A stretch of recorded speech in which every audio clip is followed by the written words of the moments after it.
Okay, Andy baby. Hey.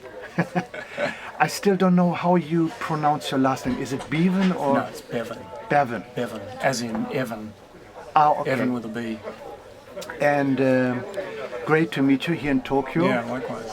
And actually, the reason I'm in Tokyo is not about music. It's more about taking care of dead people. So, so it's great to be here in this. The name of the club was Savannah. SARAVAH. SARAVAH. Mm. I just saw in the flyer it's a club which belongs to a French label, right?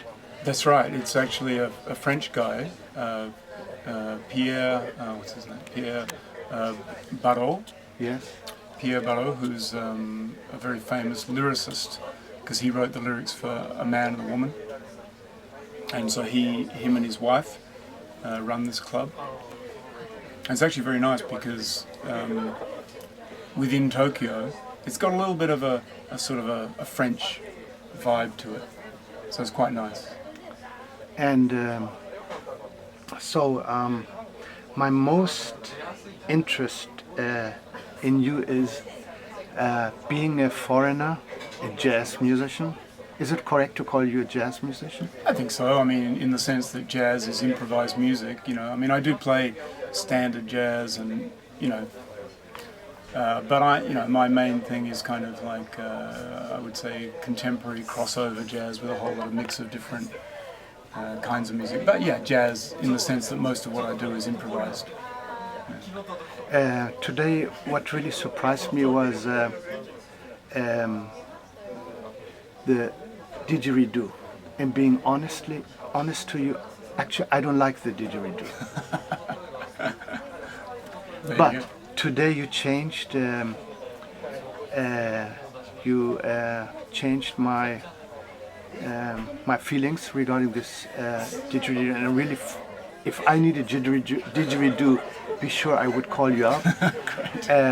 What I liked is actually the way you played it. It wasn't just the normal way, you know about didgeridoo, like. Oh, yeah.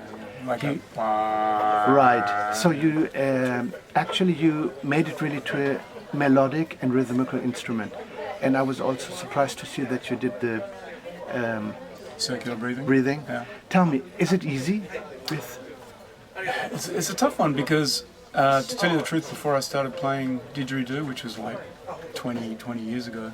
Is it because you're Australian that I think so, yeah. Yeah, I always heard that instrument when I was growing up, and as a woodwind player, as you sorted out, play a lot of different woodwind instruments. So I always knew I wanted to try didgeridoo sometime.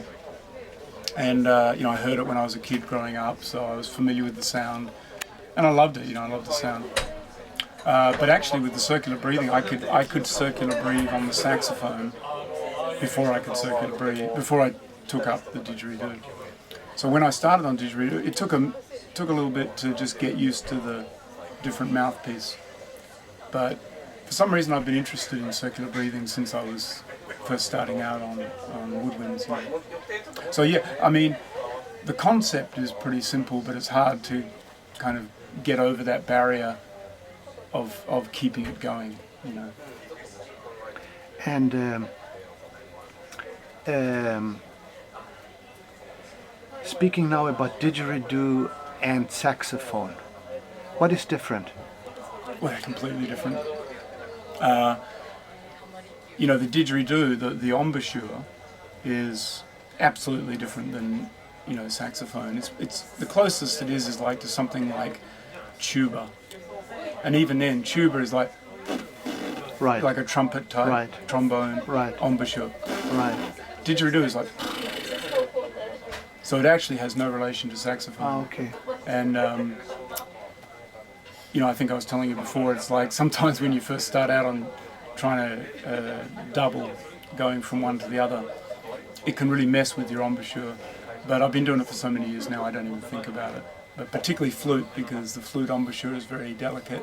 Right. And your lip gets a little bit numb playing the didgeridoo. A little bit, again, once you get used to it, it's okay. But that was a big challenge at first. So now, you in Tokyo, when did you come? I came here a long time ago. 1985 was when I first came to Tokyo. And how come?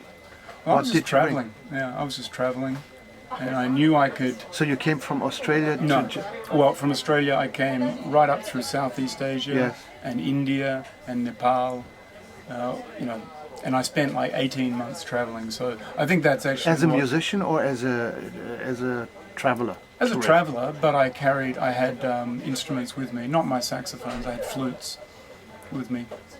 And it was a really incredible experience because, you know, I was sort of absorbing all the different music that you find in that area. And, you know, I wasn't setting out to be a kind of a world music kind of musician.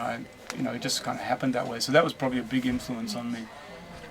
Indirectly, I wasn't conscious of it, but then suddenly I started playing a bit of Indian music and a bit of Middle Eastern music, and kind of combining that into. So I you're guess, a jazz self-taught background. Yeah. regarding the world type of approach. Yeah, all that stuff is So, self-taught. so tonight you really played a lot of instruments, like the two flutes to the side. What's the name So of? one like a normal C flute, like a concert, you know, silver Yes, flute. the silver flute. And then I played a Chinese flute called a dizi, which is a bamboo flute, beautiful instrument. And I play a whole lot of other bamboo flutes as well, some Indian ones called the bansuri. Bansuri, yes. Flute, you've probably heard of that. Yes. I didn't play that tonight, and then tenor and soprano sax, and then these funny instruments. Right. What is the two? They're called, they're the ones you're talking Yes. about, sorry, yeah. They're called harmonic flutes. And a friend of mine in Australia actually made them. Ah, okay. Yeah. And they're just, you know, they're incredibly simple. It's just like a recorder type sort of concept. Yes, because the mouthpiece. Mouthpiece is like a right, recorder, right. but no holes, and they're Right, about a metre and a right, half long. right.